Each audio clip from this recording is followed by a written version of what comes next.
Seperti inilah video amatir yang memperlihatkan dua ledakan berurutan hingga menimbulkan asap hitam pekat di kompleks diplomatik ibu kota Arab Saudi.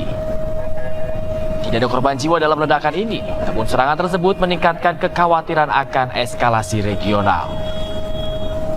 Ledakan Kedutaan Besar Amerika Serikat untuk Arab Saudi mengeluarkan perintah berlindung di tempat untuk wilayah Riyadh, Jeddah, dan Dahran, serta meminta personel Amerika Serikat dan pihak terkait untuk tetap berada dalam ruangan.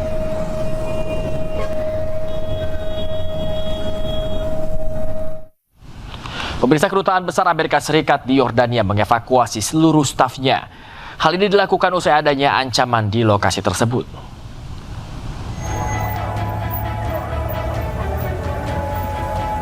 Kedutaan Besar Amerika Serikat di Amman untuk sementara mengevakuasi seluruh stafnya dari kompleks kedutaan.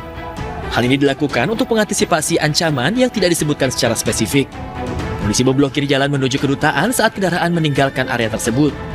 Suara sirine pun terdengar di latar belakang.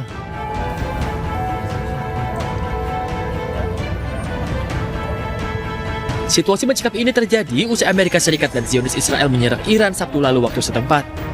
Adanya serangan ini juga berdampak kepada keamanan di negara Teluk lainnya.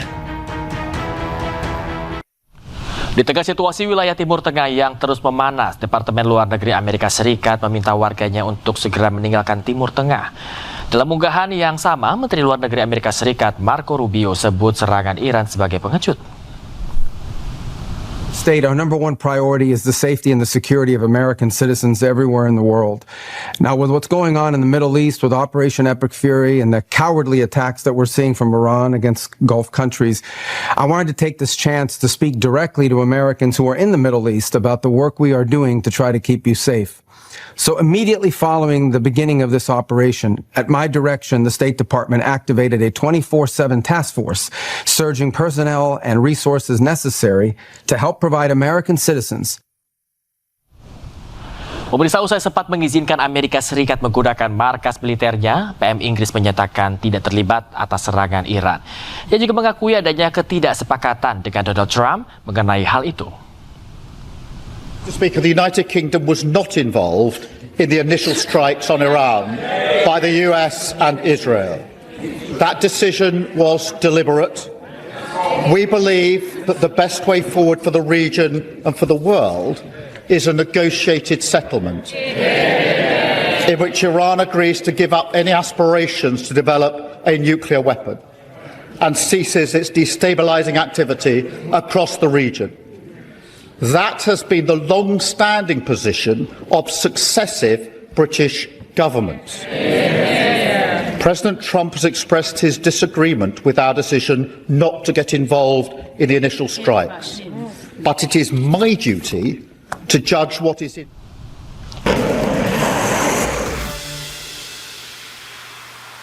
Anda masih di Breaking News, pemirsa. Siang dan malam, Angkatan Laut Amerika Serikat meluncurkan rudal ke sejumlah sasaran di Iran.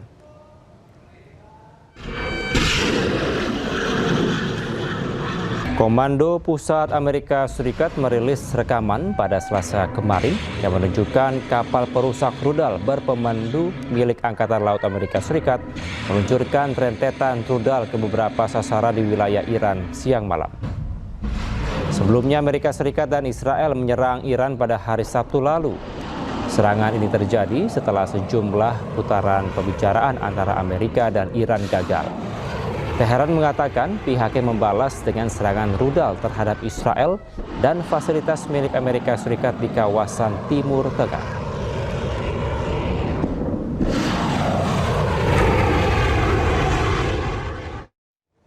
Sementara itu, pemirsa, Menteri Luar Negeri Indonesia Sugiono menelpon Menlu Iran untuk fasilitasi mediasi untuk mencegah jatuhnya korban akibat eskalasi konflik di Timur Tengah. Di tempat lain, Dewan Keamanan PBB mengatakan dunia butuh jalan keluar desak untuk keluar dari ancaman serius perdamaian dunia.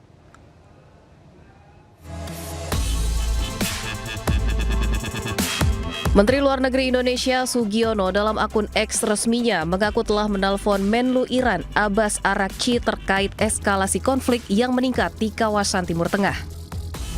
Menlu Sugiono mengatakan Indonesia siap memfasilitasi mediasi atau dialog untuk mencegah jatuhnya korban yang lebih banyak. Sugiono juga meminta semua pihak untuk menahan diri serta melakukan deeskalasi, menjunjung dialog dan diplomasi agar stabilitas regional kembali terjadi. Di tempat lain, Perserikatan Bangsa-Bangsa atau PBB menyebut dunia membutuhkan jalan keluar yang mendesak.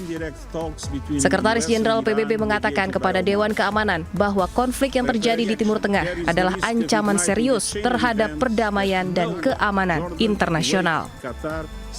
We are witnessing a grave threat to international peace and security. Mr. President, third, the region and the world need a way out now.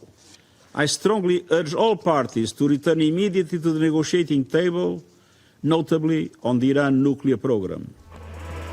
Dunia bereaksi keras setelah Amerika Serikat dan Israel melancarkan operasi tempur besar-besaran terhadap Iran sejak Sabtu lalu.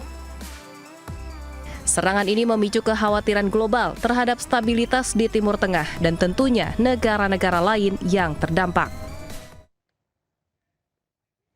Dan pemirsa, untuk mengetahui situasi terkini jemaah umroh di Mekah, Arab Saudi, kita sudah terhubung dengan Muhammad Razi Mahri. Selamat sore waktu Jakarta, Mas Razi. Selamat siang, Mas, waktu Saudi.